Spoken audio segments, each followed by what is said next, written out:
Hello, my friends, and welcome to Tattoos and T-Shirts. I'm your host, Reverend Hippie. To my friends, just Rev. For those of you new to the channel, I thank you for your subscription and appreciate the positive thoughts and the help that's been offered. It has made a lot of difference in the last couple of weeks. For those of you that are new to the channel, a little bit about myself. I consider myself to be a civil rights activist, borderline militant, because what's going on in our country is awful. I've also ingratiated myself into the First Amendment auditing community, which I'm a proud member of. If you're unaware of what the First Amendment auditors do, they hold public servants accountable for their actions. Having said that, some of you may know that on April 10th, at 9 o'clock in the morning, I attended for the third time a meeting of the Okeechobee County Council. And what I had spoken on the previous two visits prior to April 10th was my outrage at the unlawful arrest of Hall of Fame football player and my friend, Mr. Warren Sapp, for having the audacity to ask the question of a police officer, and was arrested on the spot for obstruction, which is absolute nonsense. Anyway, on April 10th, dressed for battle, I attended and sat in the aisle seat awaiting my turn to speak in front of the council. But the first person to come up was an elderly lady with a walker. And right away, the Gestapo chief, Hazelleaf, / county council commissioner, president, whatever, he's way more important in his own mind than he really is in life, gave unlawful directives to police officers who are supposed to follow and enforce the law, not somebody's wishes, which is what he did. And it's going to be shown in court, believe me. And the disrespect that he showed this woman, who I'm going to say is probably 80 years old, maybe, with a walker, as I said. So I'm thinking of someone's great-grandmother who's there to speak her 3 minutes in front of the county council, where you're supposed to speak about things that are going on that they have dominion over, and they seem to have dominion over everything. So, as she began to speak, she was told by said Gestapo chief that unless she had something to speak about in regards to their streets and their sidewalks and their trees and whatever, him rambling about what he's in control of, she was basically, it was as if he took a stapler and he stapled her lips shut. He told her she wasn't going to talk about anything other than what he wanted her to talk about, which you cannot do. He is a public servant. I've made points of it in previous videos about public servants. Those who wear badges and guns are supposed to protect and serve us because they're public servants. Sorry.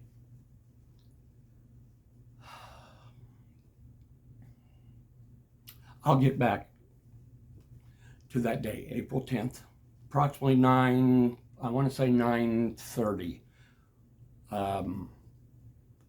For the first half an hour or so, they were giving out awards and such, which they'd never done before, but We were sitting through patiently with our restricted abilities to film now, because tripods are no longer allowed because they could be used as a weapon. It's the dumbest things ever. But it's just trying to limit our freedom of speech and our freedom of the press, which is what we are doing and what we are exercising. And if you don't understand that, then you need to reread the Constitution, especially the First, Fourth, and Fifth Amendments. Yes, the second is also sacred, but there has to be limitations on it. Good gracious. It's easier to get a gun than it is to get drugs. April 10th, 9:30. After this great-grandmother, and I don't know if she is or not because I don't know her from Adam, just like the next human being that got up to speak. And this is where things got out of control. An older gentleman, I'm going to say he's probably 80, 85, in a black and yellow flannel shirt, got up and he made a comment about the sheriff that was colorful, let's say. But hopefully you'll watch those videos, and I'm going to try to figure out how to attach them to this video. I'm still trying to do this mostly by myself, but I could not keep quiet anymore. But the gentleman was wanting to say his 3 minutes, which he had the right to do. It's his freedom of speech. And then each person is given 3 minutes to say whatever they want. And if he wanted to stand there and say the word fuck over and over again, at the end of the 3 minutes, I would have clapped for him, because if that was how he felt about the Okeechobee County Council, and I'm telling you, just Okeechobee County in general, boy, is that place. Let's just say, for those of my family who are black and brown, to me it smells like a cross that's been wrapped in burlap and soaked in kerosene and lit on fire in your front yard. I really think that there might be some hate groups is a word that enters my mind, but that's kind of how I feel about the thin blue line right at this point. Especially, I live in Florida, and our governor has taken it upon himself to put a law into effect that lets us know that if we are within 25 feet of a police officer, we have to be at least that from a police officer. That restricts our freedom of the press. There should be 8 feet, 10 max. That's my opinion.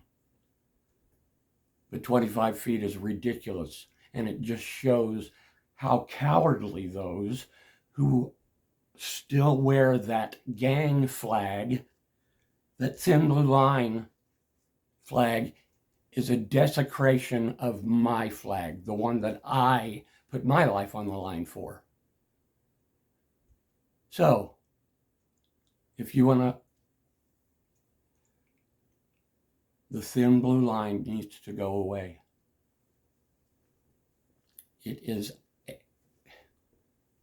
That thin blue line makes you guys that wear it and we the people at odds. And you're trained that way. You're trained to to learn more about how to violate people's rights physically than you are about the law itself.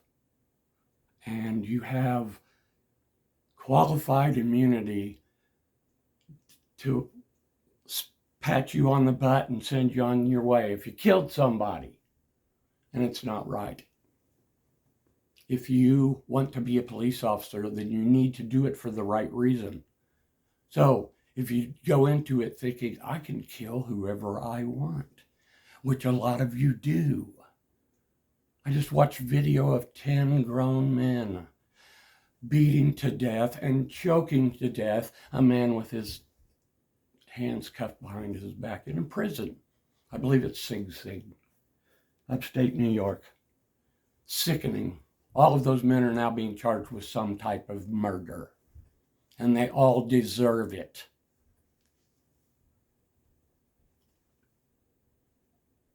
Back to April 10th at 9:30-ish. As I was saying, this older gentleman got up, and the first thing out of his mouth was something bad about, I believe that the sheriff had put a hit out for him. I don't know this man's history, and he may have psychological issues, but I could stand and watch just about anybody speak for 3 minutes and let them do that, especially since it's his right to do it. But anyway, immediately, the Gestapo chief orders his henchmen to remove that man from this meeting. He's disrupting it. So, a detective, I can't recall his name, he's the one that filed 2 felony charges against me. One for battery on a police officer, and the second for resisting with violence. As you'll see in many of the videos, there's several angles now. I really wasn't resisting. I was caught between rows of chairs, and they bent me over one of them, bruised my ribs and my sternum, and while trying to handcuff me, that they are so feverishly trying to do, they bruised my kidneys. So when I was in jail, sleeping on my metal bunk with a 2-inch mattress, because I'm sure that whenever you batter a police officer, I know for a fact that what happens to people in jail that are not good to our police officers, because I wore a corrections badge for 15 years. And I worked in 3 different jails, and I worked in a halfway house for people that were finally being reintegrated into society that had committed horrible, horrible things, murders, rapes. But I had to help integrate them back into society. I was a counselor. I spent my days approving passes to be able to go to try to find work, or helping them set up emails, or teaching them how to tie a tie or fill out a resume. That was my job. And I became so overwhelmed with doing everyone that worked there's job. I had a supervisor and a partner that were supposed to be doing work, and they didn't do either for 2 months. The place was called Liberty Hall in Indianapolis, by the way.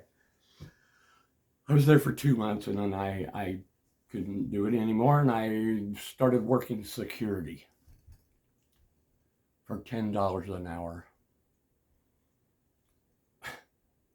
It was a slap in the face, but when you have nothing and you're not that bright, and I wasn't. I didn't know what I wanted to do. What I should have done is social work. I understand that now, and I'm going to pursue it now. But back then I had no idea what I wanted to do. I was still trying to figure myself out and trying to drink myself to death at the same time.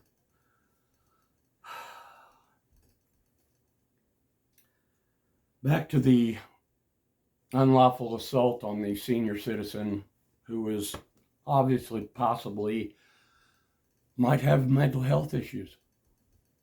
I don't know. I saw someone's great-grandfather being attacked by 2 punks, maybe 3. I think there was a 3rd one. And I got to rewatch the video. But they were manhandling this 85-year-old man. And they were pushing him closer and closer to me and almost onto me. So at this time, I decided to stand up and put my hand out to keep from being trampled on myself and to interject. 2 young men that are beating on an old man. I don't care if they're wearing a badge and a gun. It's wrong. So I told him to stop. And as soon as I did, I was told to put my hands behind my back because put my hands behind my back. I was under arrest. And I said, oh, that's how it's going to go. So they're spinning me around trying to get the cuffs on me, and they bend me over this damn row of chairs. Mind you, I am a 100% disabled Gulf War era veteran. Fortunately, I was not in the sandbox, but I did 20-hour days guarding base housing. That was my job, walking around in the freezing cold in the United Kingdom. It was uncomfortable being there too. And I give all the credit to the guys that have had to go to the sandbox. I have zero amount of envy for you, because I would not for a moment want to live in those conditions. I have no real desire to visit those conditions, but at some point maybe I will. But anyway, I digress.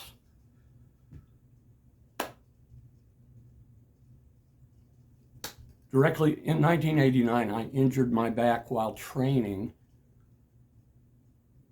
And from that moment on, it has affected my life. The government still will not, even with my continued problems with my back, they have yet to claim responsibility for any of it. So, that being said, I may get with an attorney to try to get that figured out once and for all, but it's not something I have to have at this moment. There are other people that have to have things more than I do. I'm eligible to get stuff like SNAP, but I refuse to take a handout when somebody else who needs it. I live on what I get from the government, and I had to spend $1,000 of my disability check paying for my freedom in Okeechobee County, Florida, after I was unlawfully arrested and manhandled to the point where it bruised not only my ribs and my sternum, but my kidneys. That evening, I spent urinating blood because of those 2 young men.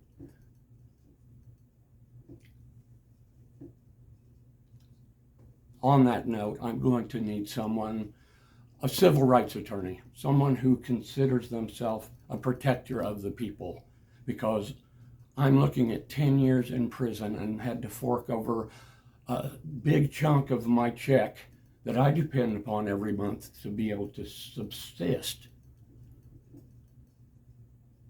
And I had to use that when a week or 2 before, one of their friends assaulted my physically disabled friend, who had to have his voice box removed and uses a machine that he puts into his mouth. And it's very hard to understand. I understand that. But the old man that attacked him because he didn't like the fact that my friend was, he wears a blue line flag around his waist so that he can walk on it, because it's a desecration. But the man smacked the camera out of my friend's hands, which is assault, and then he attempted to put his hands on my friend, the Armed Fisherman. But the pudgy, clownish cameraman that is being used by Okeechobee County and St. Lucie County, I believe, to kiss your butts, because he is what I call a holster sniffer or a bootlicker. I like holster sniffer for him, because what that refers to is somebody who wants to wear a gun so badly, but they're physically unable to do it because it's too fat to do it. And this is from someone, and I'm not, no, he's brought out the worst in me. October 9th, I started a diet when I looked down at the scale and I was 250. I was tired of seeing that number on the scale. So, the day I spoke in front of the council the last, I weighed 175 pounds, and that was 6 months point, around there. I'm getting sidetracked. Back to my assault. I apologize, but I've had these thoughts in my head, and at some point I probably will get emotional, but I'm going to try to not stretch this out too much, but I've got a lot on my mind, and you'll understand why. Anyway, after being bent over and manhandled, they actually have a new scar right here that is courtesy of the Okeechobee County Gestapo. I also had bruises all here. My knees were black and blue. The skin peeled off of my knees from having to try to get comfortable in a room that was probably 100 degrees, because my roommates, who were great human beings and helped me for 4 days, from losing my mind and helping me make phone calls, to my friend Mike, my brother Mike, the Armed Fisherman, who has put his neck out for me, and because of that, he's my brother.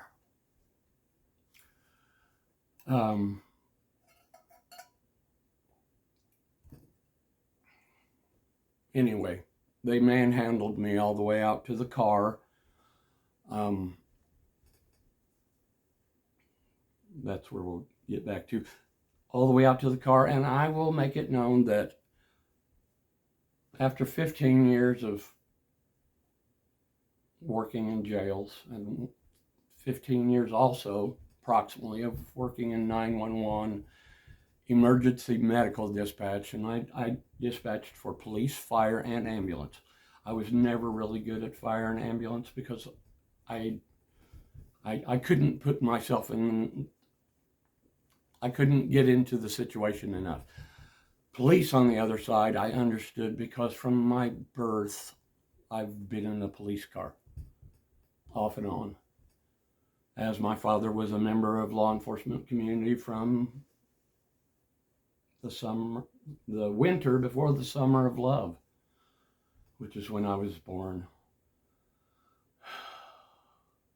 But I understand law enforcement from both sides, from the gray line specifically. 15 years in jail teaches you a lot. But I spent 100 hours on the other side of the bars, and it changed my life. All over fabricated charges by a young punk who's hiding behind his qualified immunity, which I was telling them out loud. As I said, I'm boisterous because I'm opinionated now. I kept it to myself for a very long time, and I'm not doing that anymore. But in no uncertain terms, I let those two young men that were forcibly shoving me into the car and checking my pockets over and over again, and all the nonsense that they didn't have to do, but they wanted to, because they were mad because I told them they're going to lose their qualified immunity. And I know that because I'm going to take it from you. I'm going to own your paychecks and your pensions that are by. I'm going to find attorneys that are going to help me strip you of all of that. Because you can't put your hands on an old man or a disabled veteran and hide behind your badge and your gun. because your thin blue line isn't going to, it's going to snap at some point because it's really getting thin. And it needs to go away. The separation needs to stop. And you're the ones perpetuating it.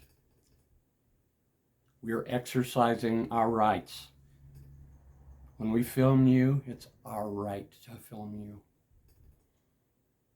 So every time you approach a car, you have to approach it just like you did when you were in training. And you better not fail, because failure sucks, right? Any of you that have had that happen? So now I have assaulted a police officer feloniously by putting my hand on his chest. And then I feloniously fought against that unlawful arrest and was injured in the meantime. But they got me into the car. And a young lady, pregnant young lady, is the one that ended up chauffeuring me for 3 blocks, I believe it was. And I still didn't know where the hell I was because I follow my maps to where I go to. And then I stop and then I leave. So after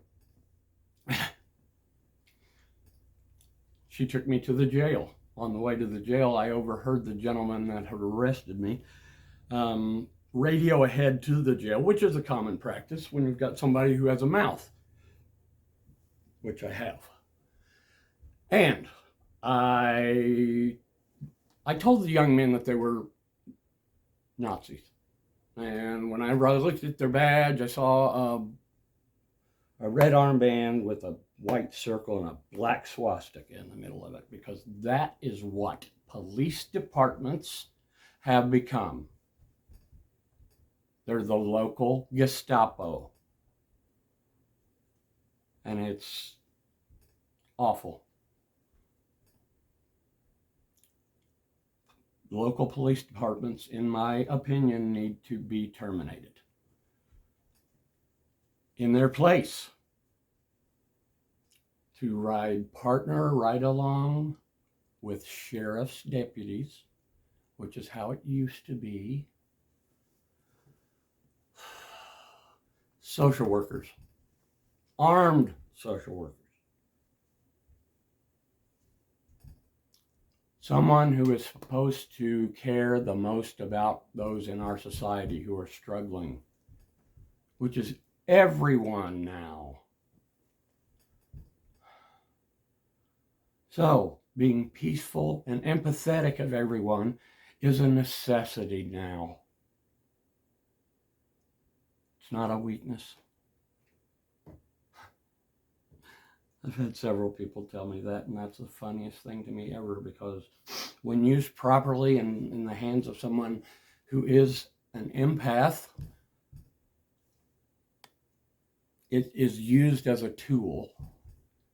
It kept me alive for 15 years behind bars with people who had committed heinous crimes. Awful things that I had to go home at the end of the day and wash off, because the smell of a jail is something that never leaves your head. It's not a scent that you can forget.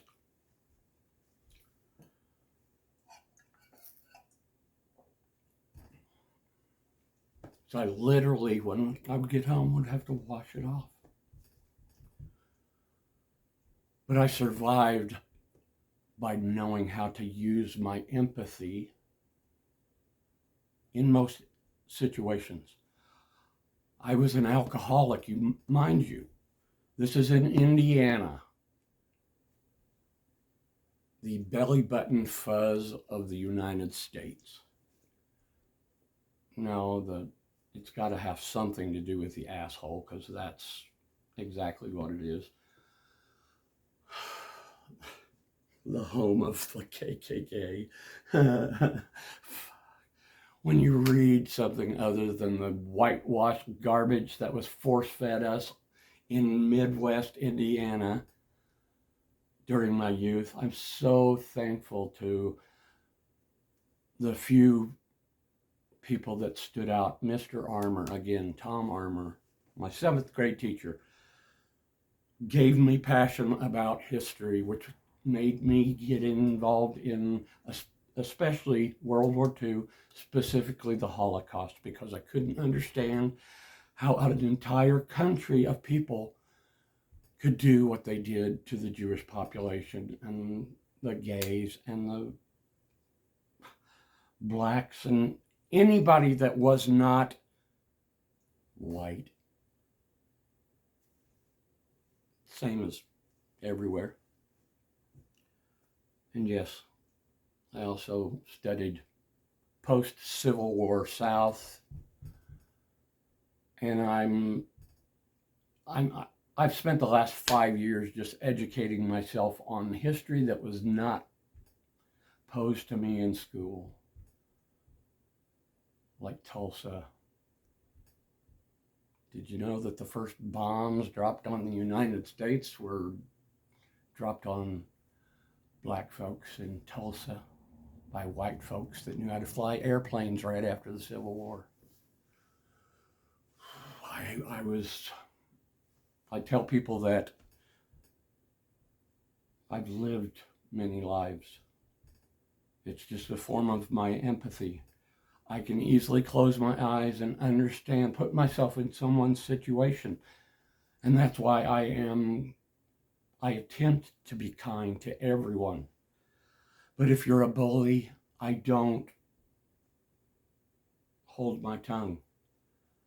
And in this instance, I put my hand out.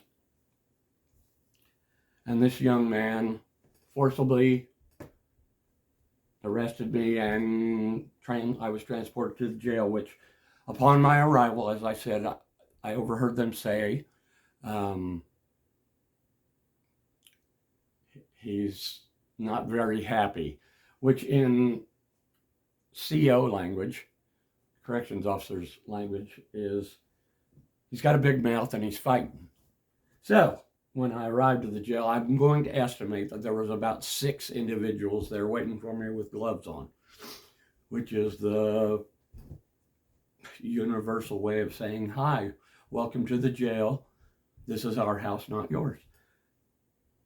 Which I started calming down when I realized that, wow, this is happening because I'm 58 years old and I've never been arrested in my life. But at the moment, it seemed like the risk worth taking to save an old man who I couldn't picture sleeping on that bunk with that mattress. I'm not a violent person, but if you push my buttons, I'm not going to go quietly, especially if it's unlawful. And it was unlawful. You let a stingy, rich, old, if I didn't know any better, I can easily picture him in a colored pointy hat, robe. You know, because I've studied the KKK too. And not saying that that's what, but like I said earlier, it smells kind of like kerosene and burlap. And I have zero desire to return to that manure pile called Okeechobee in the cow pasture that they're calling Okeechobee County. I have no desire to return to that place other than to own it. I need legal help getting the nonsensical charges dropped, and then I want to file a whopper of a civil rights lawsuit against the county and especially the Gestapo chief. I'm for 100 hours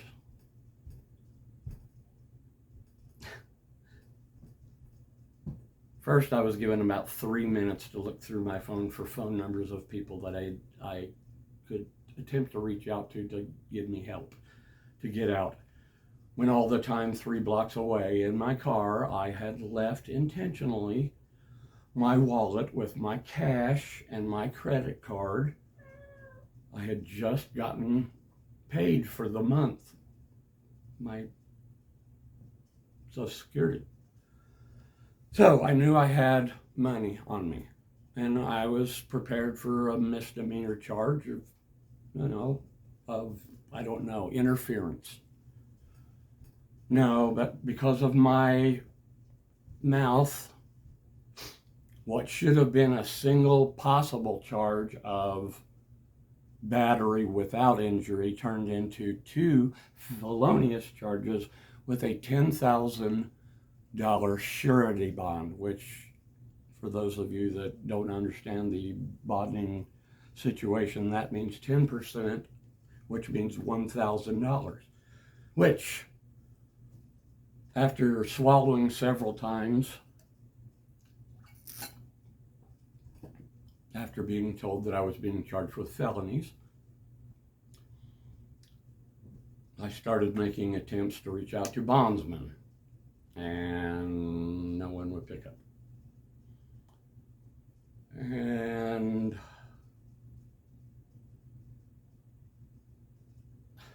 I spent 6 hours in the booking area until they advised me that I had to be dressed out immediately. So Thursday about 4 o'clock, I want to say, I was put into A block. And A block consisted of felons and misdemeanants. And I want to say there was about 30 young men, youngish, Sugar Ray. Sugar Ray was about my age, and he was in a wheelchair of such for gentlemen whose backs were injured, and used a cane, which I had in my car. So not only did this 58-year-old disabled because of his back, United States Air Force security police officer and 15-year corrections officer was forced to sleep on the top bunk, a metal bunk, with a 2-inch mattress because they don't like people that put their hands on an officer. So I'm sure that was a punishment. For 3 days, I asked for pants that fit because I had to walk around with my hand around my waist because they gave me extra larges or extra larges. Actually, they just gave me extra larges that didn't have any string in them left because string is a commodity, and I applaud everyone that has ever spent time in jail. You guys are resourceful and amazing, and my 100 hours in the Okeechobee County Jail was the most enlightening of my life, and it altered my life. I'll never forget those gentlemen because it made me sad more than anything. As a matter of fact, the moment I got home after being incarcerated for those 100 hours and I sat on my couch, I literally bawled for several hours, I know. And it wasn't for me and what I had gone through. It was for every one of those men that I looked in their face and I saw that they had no hope. Some of them had been there for 8, 9 months. One young 22 years old, he'd spent his 21st and 22nd in jail. He's been in there for 2 years, and they have not done anything with his case and the other guys' cases, and it's Okeechobee County needs to be looked into by federal government because they're doing things inappropriately. Not only the thing that bothered me the most,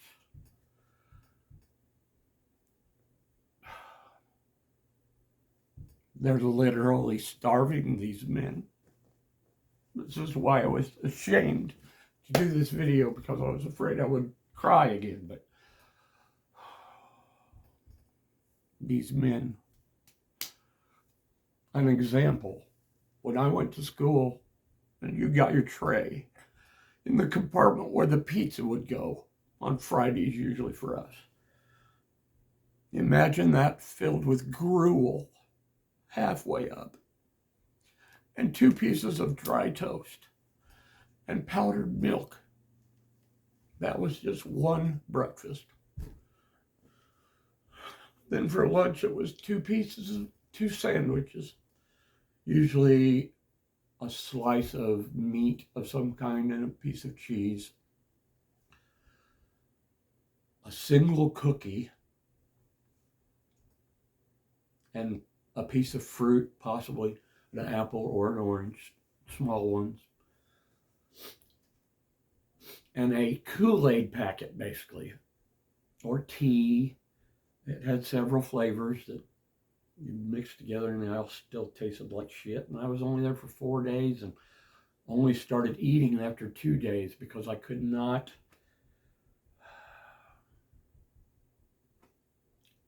I gave away my meals for the first 2 days because I saw what they were up against, and to compare that to when I was a CO was shameful. They milk every dollar from every person that gets locked up in the United States now, from the way, if any, and I know they are, jails are the same everywhere.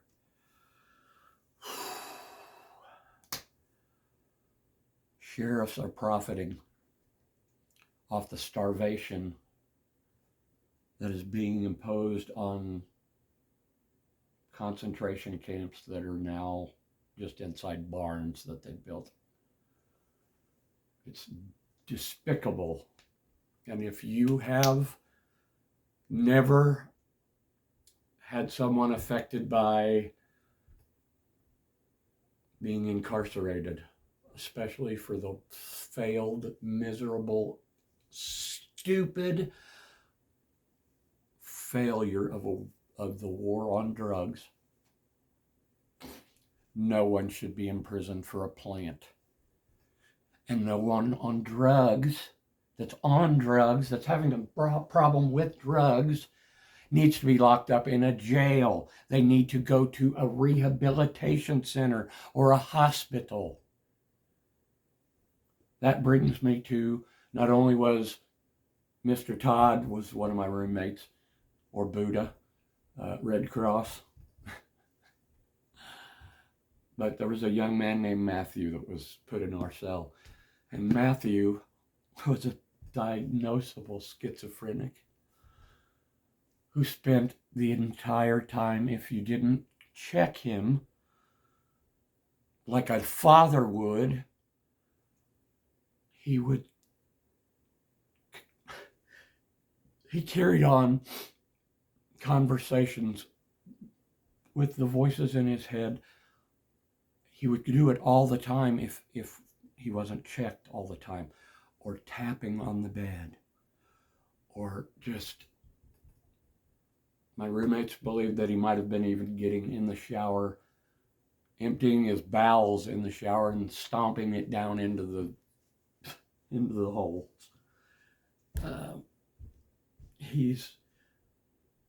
Jail is no place for someone like that.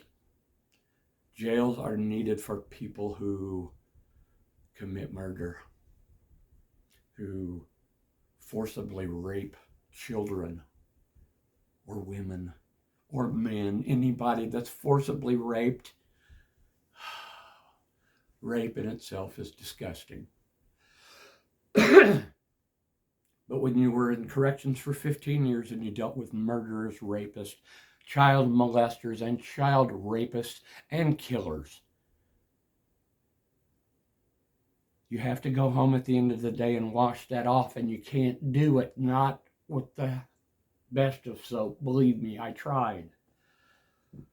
It's something that you carry with you until you can come to terms with what that environment made you become at times. And I was not proud, but I always tried to be empathetic with everyone that came in, because I was never their judge, and that's what I taught people. And I was a trainer. I taught other people how to be CEOs. I was good at my job. I enjoyed my job to a point, but the environment it's poison for somebody who should have been a social worker. But now I want to be a social worker in jails and prisons. I want to help these men and women that have no hope. And I want to give them hope. Ending qualified immunity is one of them, because after I was put in that cell with those, Matt, my friend, helped me out tremendously. He's the reason why I started to eat. Because after 2.5 days, I believe, of not eating anything, giving my tray away every single time, which was against the rules for some reason. You could get locked down for that, or isolated for being kind to somebody else. It's such a racket now. I was told that the jail isn't even government owned. It's privately owned. But it's guarded by the sheriff's Gestapo, who, again, after you've been labeled a police, a cop beater, then, especially being a First Amendment auditor, because we don't have a good reputation because we're calling out tyranny. And that's what it has become. You think because you have a badge and a gun and your fucking radios, you cowards. Good God. How many 14-year-old unarmed black young men have to be killed? How many unarmed women in their bed? A nurse in Louisville. What the fuck is wrong with our country? Sickening.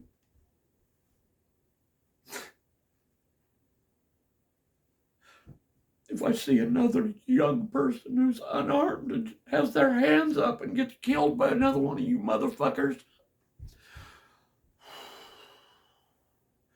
that's why I urge everyone, please, film the police, film judges.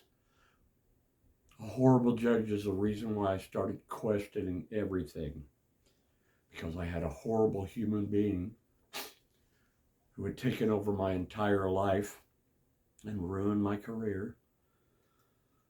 Because I was still in love after many years of being in love. I don't know why, because I used to do that.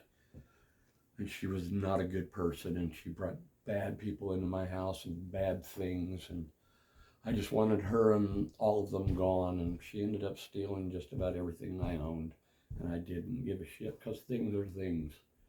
Stuff doesn't mean anything to me anymore. Nothing. I've gone, my closets are empty from losing all the weight, but I've given away so many things of clothing now, and I'm proud of that, for the weight-wise anyway.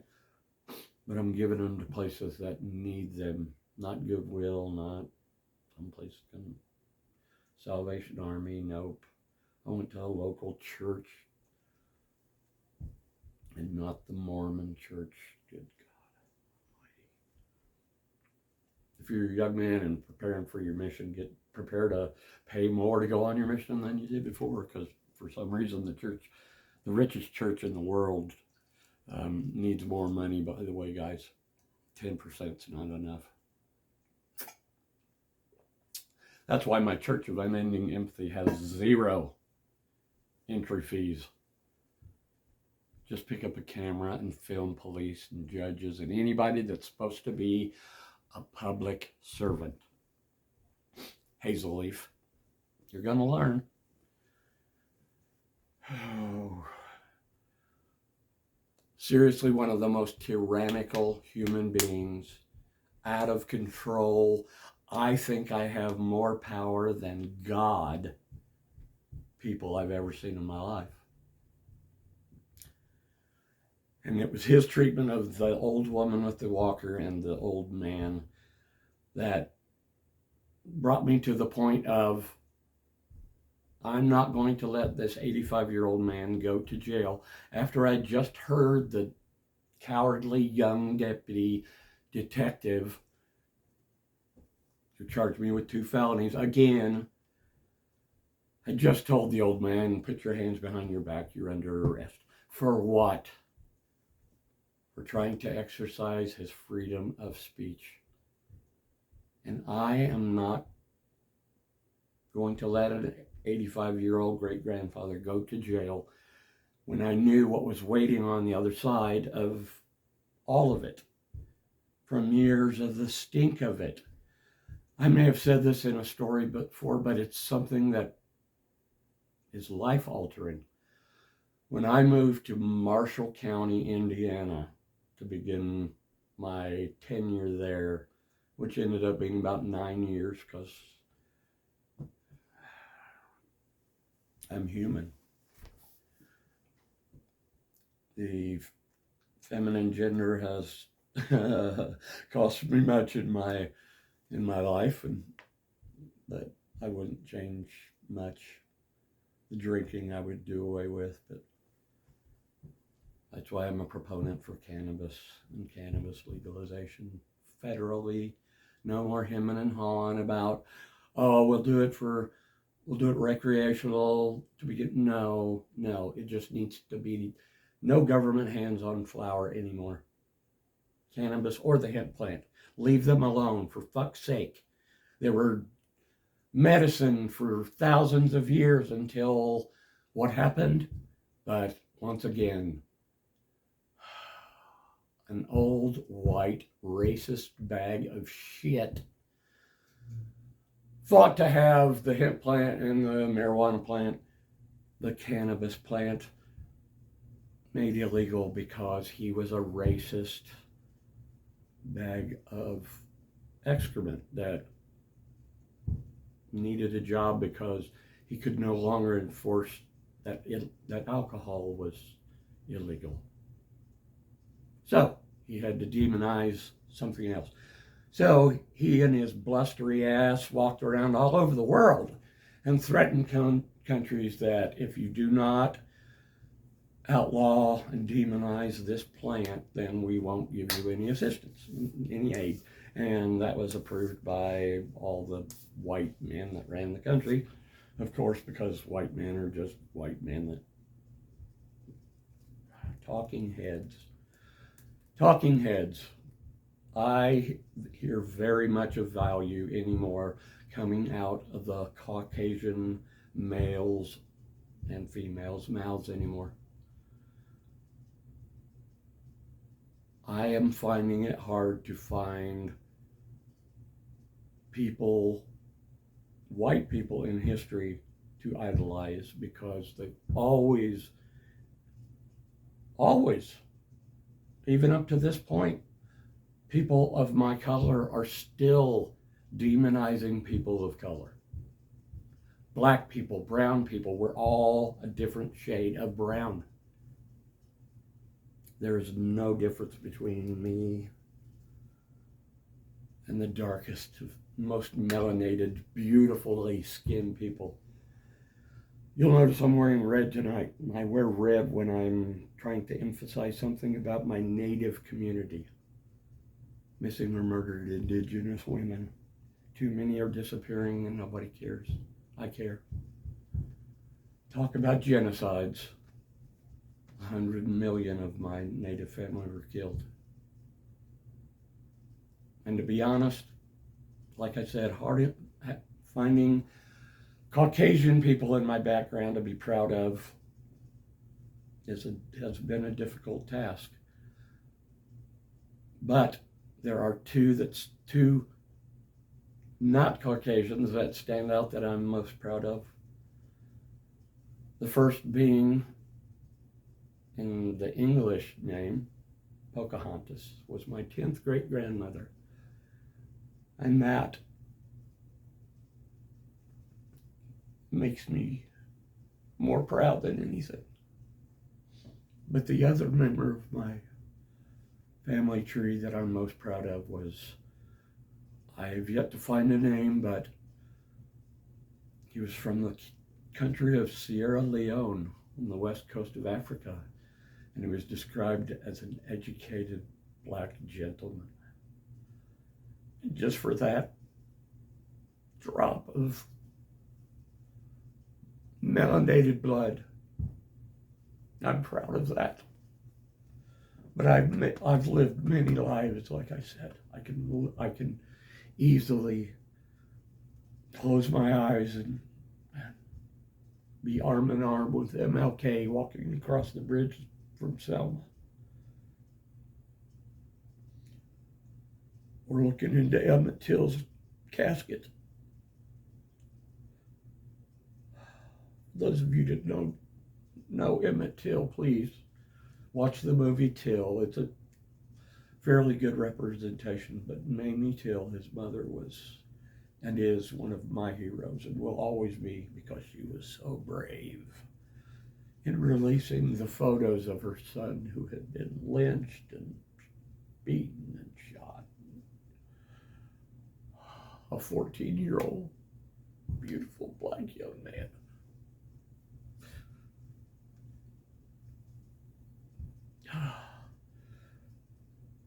I'm sorry.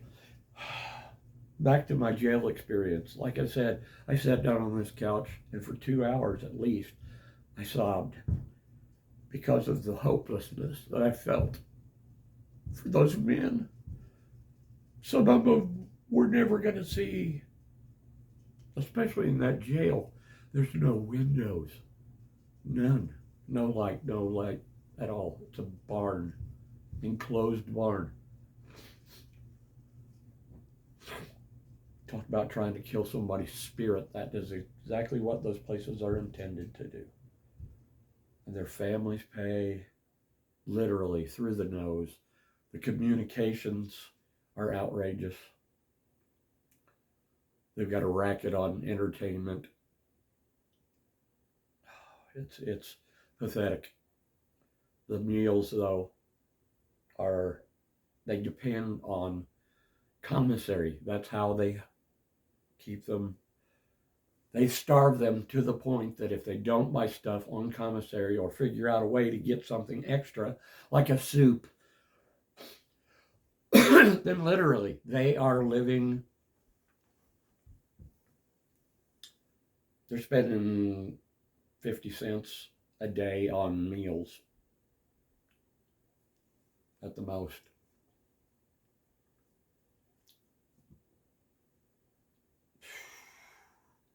100 hours, 4 days plus 4 hours is an estimation, but 100 hours is close enough to have seen how terrible and how wrong things are in Okeechobee County, and how much they stink, and how much the world needs to see that this is something that needs to be addressed, and immediately. And I tell you what, if I win enough money in my civil suit against you, Mr. Hazelleaf or Hazelleaf, I don't even care. You don't deserve any distinguishment other than Gestapo chief, because that is what you have made yourself. And you're not impressive in any way.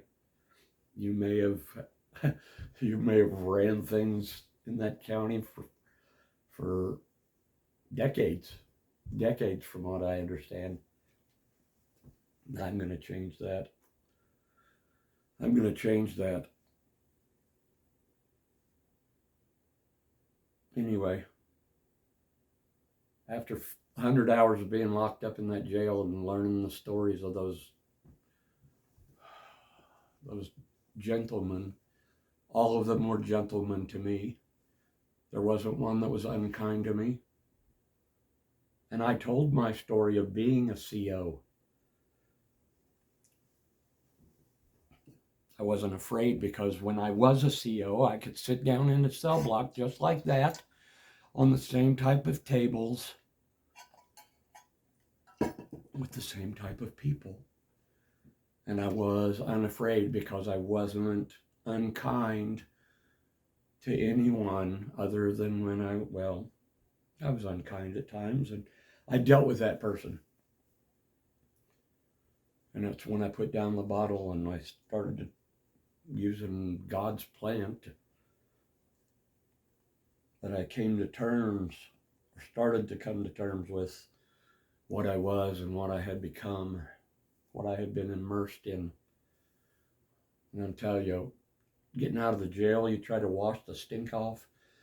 50 years of blue line funk is just as permeating.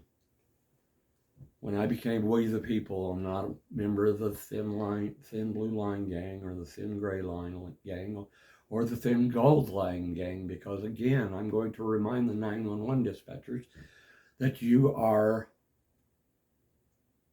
complicit in helping police officers especially violate people's rights left and right. When you run a plate just for shits and giggles, no, you're violating somebody's privacy. It doesn't matter. They have the right to do it when we do something wrong, not when we're parked.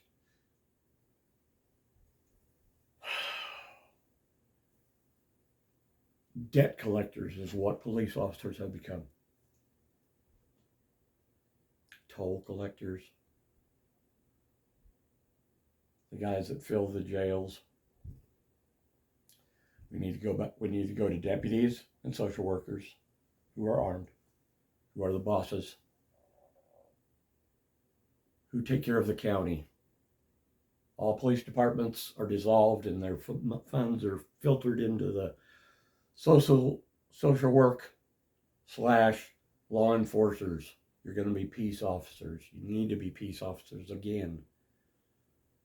To keep the peace, not to ruin lives, not to pretend like somebody, a 22-year-old or 24-year-old that just got wiped out in LA by a speeding deputy with no lights on, or even if he did, after she was smeared all over the road, deputies laughing about it.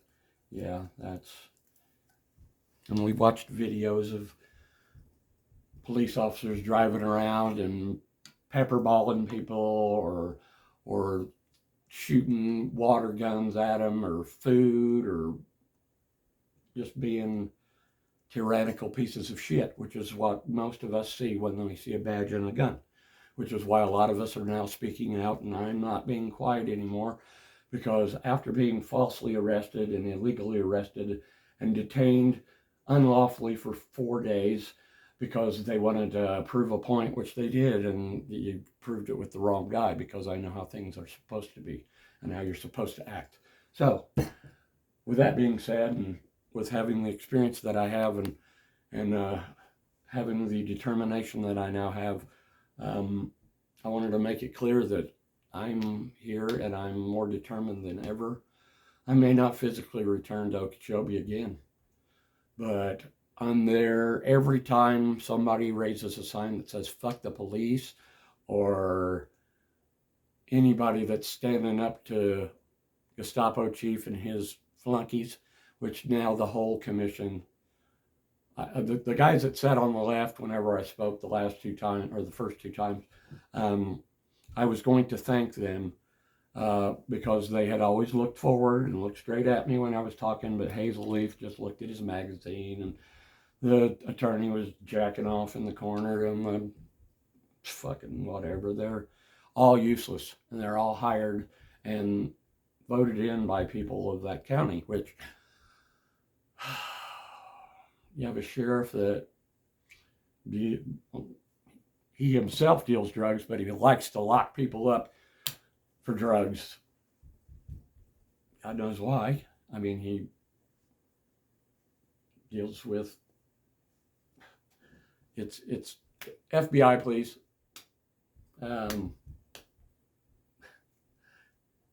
Again, I need a good attorney, a civil rights attorney. So if someone can reach out into the comments, and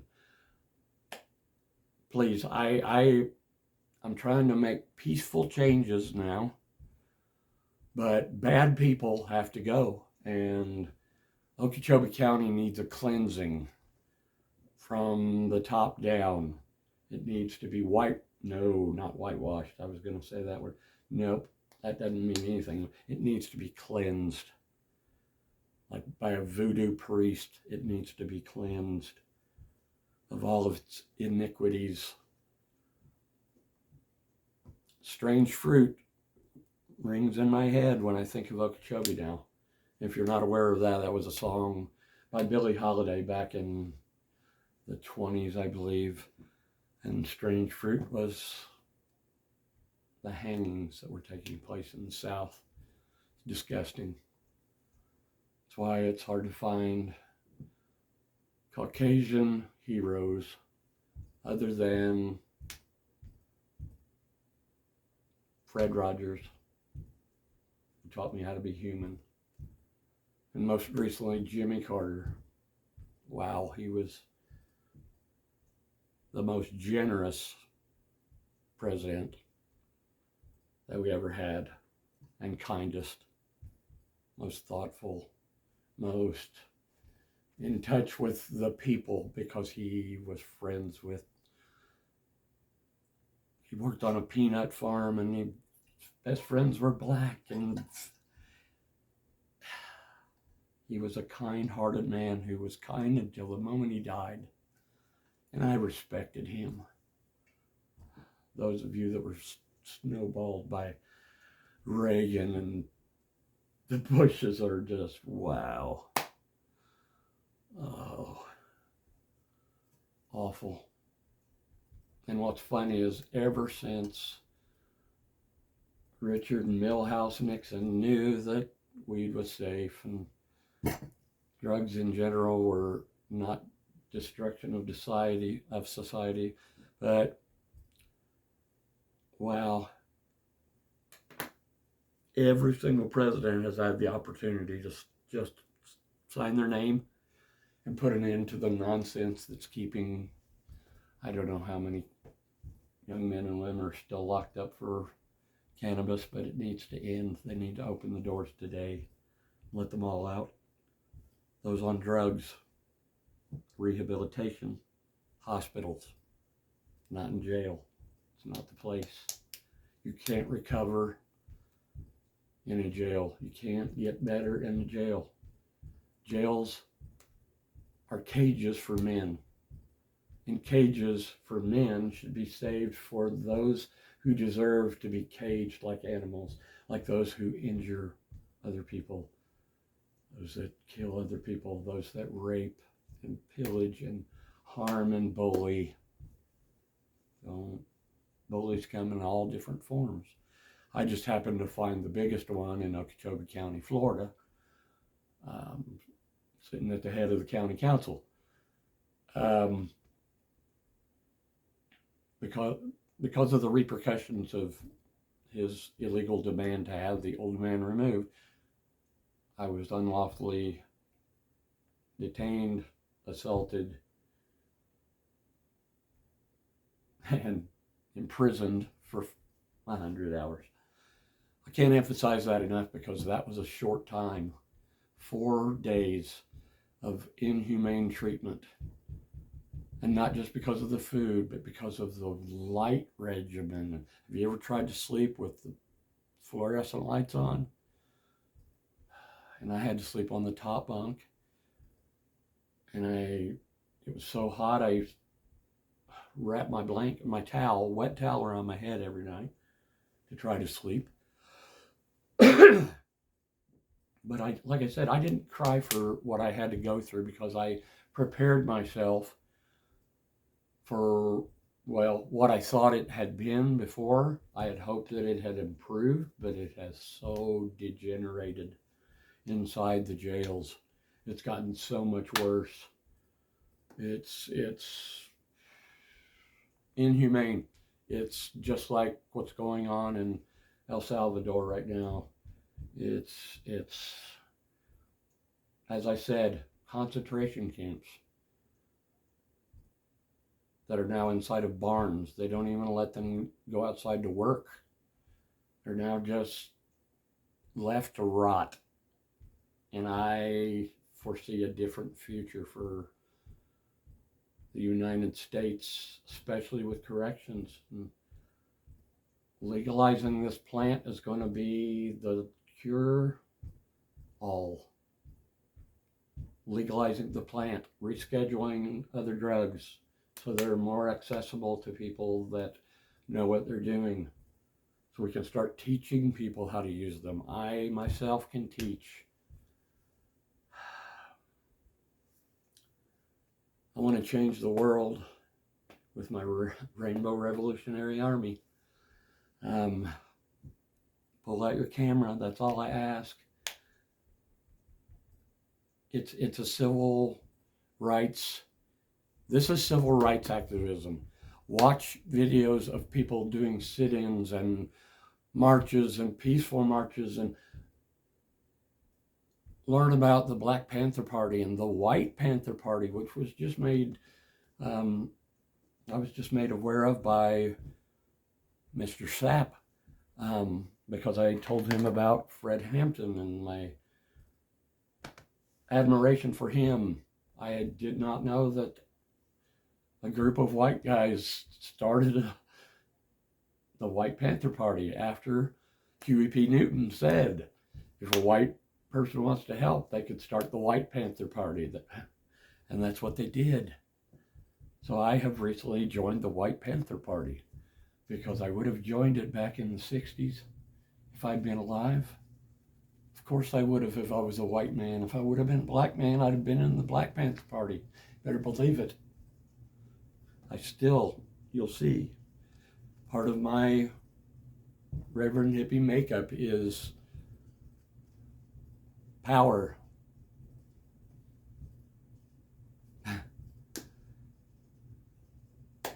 Please, if you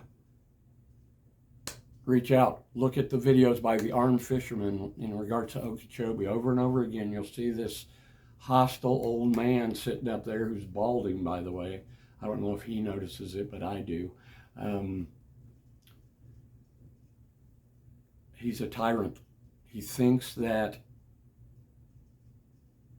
he is the ruler of everyone that's in Okeechobee County, Florida.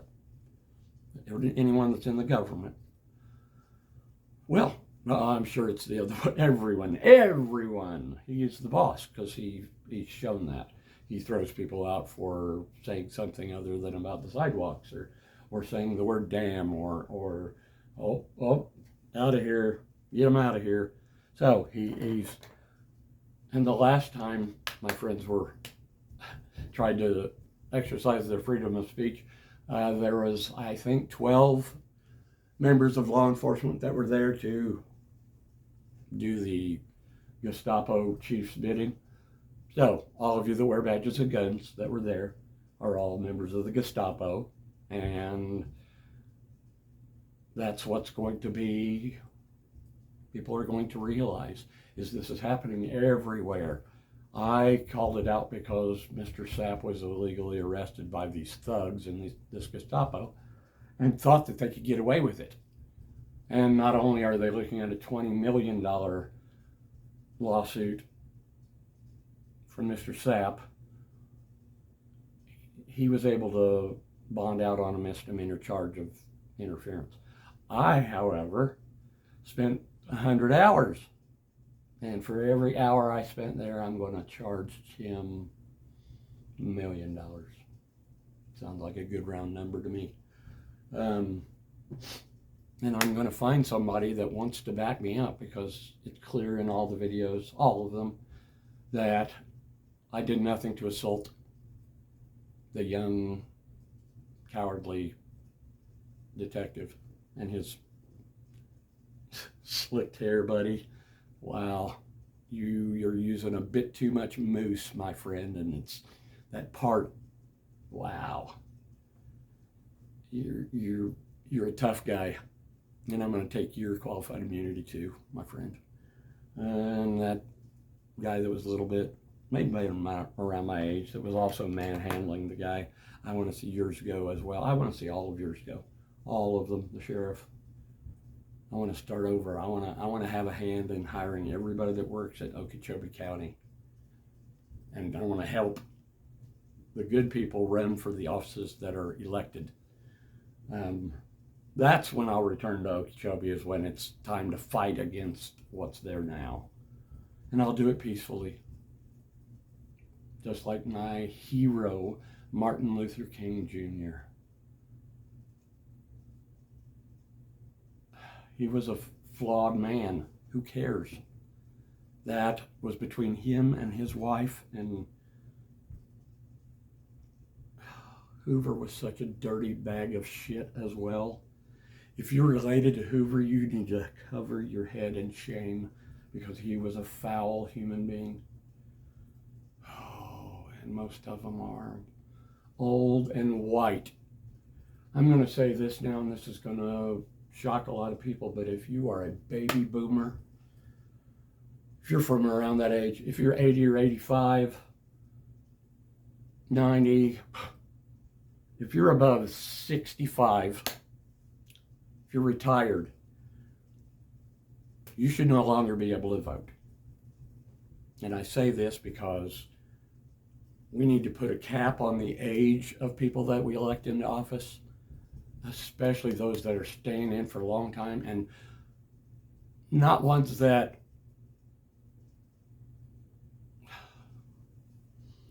are rebranded, hood-wearing, awful human beings.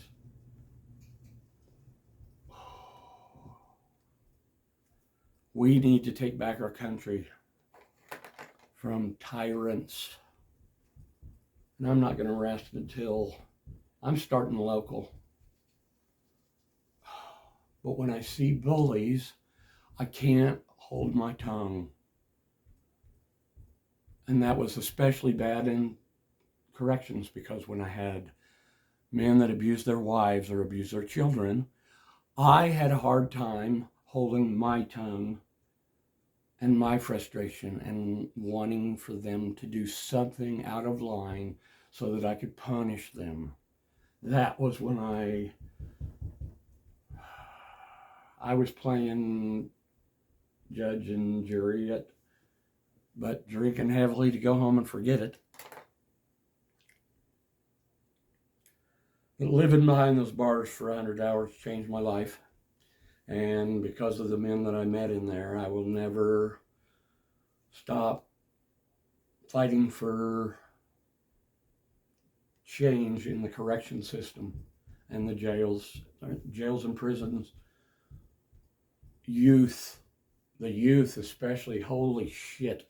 These ranches that are militaristically, no, we got to figure out something there. I need to work with mental health people, and I want to work with psychologists from Harvard and Johns Hopkins, and all of the big. I want to work with people about psychedelics and the use that what we can do with them, and the help that we can give to the homeless, the drug addicted. We don't have to have horrible places like my friend was describing Boston, how it had been converted into zombie land. We don't have to have that. Cannabis is a start. Cannabis is a safe way to get people off of those things. Not cold turkey. We need a natural something to help. But there's not only cannabis, there's other the psychedelics that are helping right now most are ketamine. Ayahuasca is changing lives. LSD was demonized beyond belief. Not only is it safe to take, it doesn't do anywhere near what people made it out to do. It's like putting on a different pair of glasses, like rose-colored glasses, or rainbow glasses. It highlights what you see, emphasizes colors. Nothing more than that. Doesn't make you see dragons in the soap dish and pajal. That's man-made stuff. That's meth. That's fentanyl. And by the way, I'll reiterate that meth was used by all of our ancestors back to the First World War, primarily the Second World War. That's where and at the moment I haven't focused on that one in a while, but yes, methamphetamine has always been used. And it's terrible. It needs to go away out completely. But anyway, my friends, if you believe, after watching the Armed Fisherman's videos, my friend at,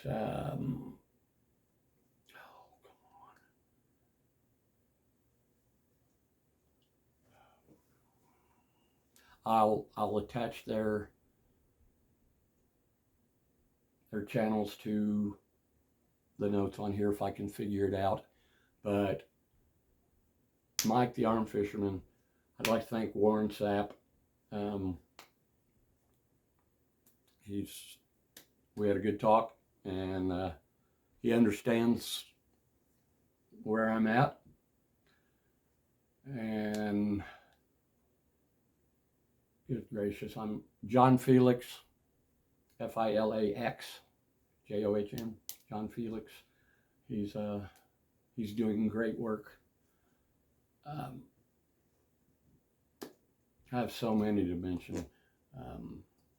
Audit the Audit, Honor Your Oath, Jeff Gray, he's the man. James Madison audits. Direct D, I respect that man out in Arizona.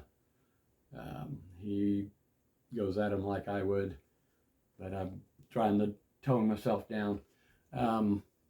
Anyway, I'll put their links in the comments, in the body of this, and I appreciate you for having listened. I didn't mean to go this long, but life-changing events over the last 2 weeks. 2 weeks ago, I was in Okeechobee County in the felony block. So being here on my own couch is comforting.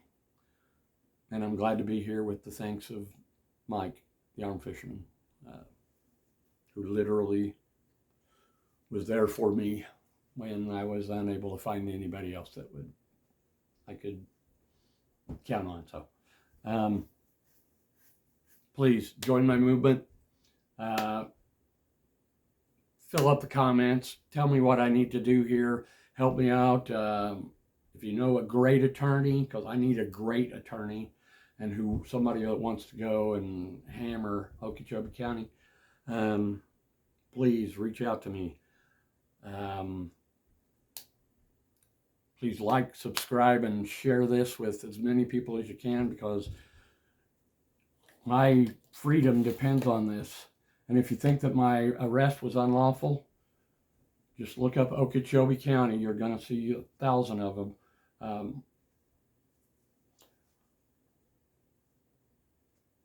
I need you to call the Okeechobee County State Attorney. The number is 863-763-5557.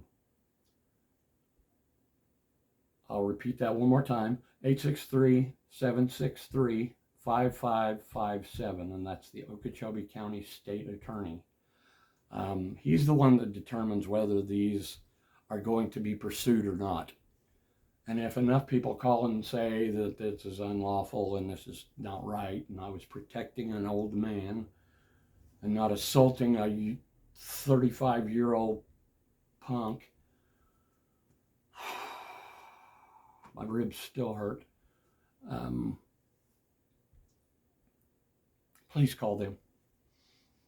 David Hazelleaf is the Gestapo chief. I'll try to attach all his information in the bottom as well.